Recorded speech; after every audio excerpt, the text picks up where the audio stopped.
So one thing that I want to talk to y'all about is something that I've gotten a lot of questions on, is how I'm keeping Georgia during her treatment. So currently, right now, I'm keeping her with her herd, and just turned loose out in the paddocks with them 24/7.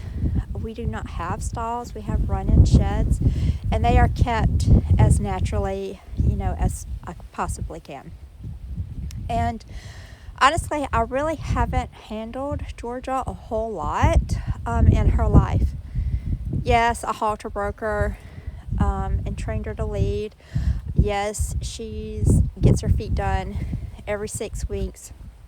Yes, when she turned a year old, I taught her how to get in and out of the horse trailer safely, to go to the vet, get her vaccines, things like that. But truth be told, I probably only put my hands on her maybe once a month. Besides just petting her, wandering around out in the pasture and paddocks and things like that. Other than that, very little minimal handling. And I plan to do most of that this spring. But injuries have decided that she's going to have to be handled a whole lot more. She's never been in a stall. She's never been stalled up. There is the option that we talked about with the vet of boarding her and keeping her in a stall, or somebody could put these medicines in her eyes and things, in that type of environment.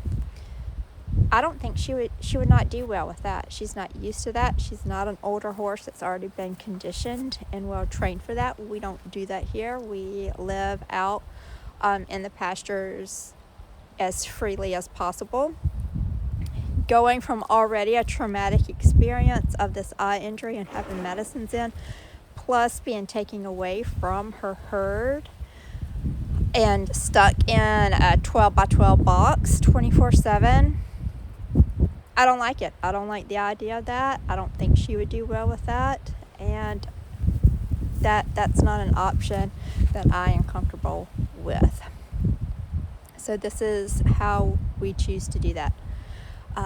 Now, Sherlock was here when all this happened, so he had my round pen paddock, for him, but he is going home now. So now what I'm going to do is keep her in it during the day, so hopefully she won't run around and buck and carry on and act quite, as frisky as she's been, because she is a yearling. You got to remember that this is a very young horse. So I'm hoping that she would be a little bit safer here in this. I haven't had any problems catching her. She always meets me right at the gate, and she's really simple to catch, so I really haven't been concerned about that aspect of it. But it does also allow me to feed her, because I give her Purina Outlast to help with any types of ulcers, so she's stressed, to help fight any stress. And so that's what we're going to start now, and also preparing her so that she can be comfortable being separated from her herd. She can still talk to them over the fence. They're right there beside her. But I'm going to start separating her all day long and then putting them back together at night, so that she is a lot more comfortable now being separated, because that is important for horses, to be able to do, and all horses need to be able to do. I just wasn't quite planning on starting that training until she was, just a little older, when she was around 2, but here we are.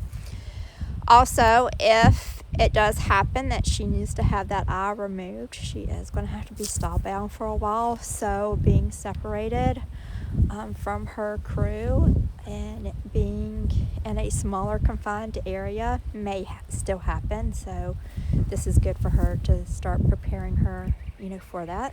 So that is the plan now. This is her second day doing this. She stays here in this paddock during the day, And then at night, after her last treatment, I opened up the gates and let her back in with her mom and her aunties. And then they spend the night together. So anyway, I hope that helps answers a little bit of questions on that. This has been a very trying time, and I don't think, no matter what your best scenarios are, it is difficult, and but we're doing it, and we're making it, and she's healing, and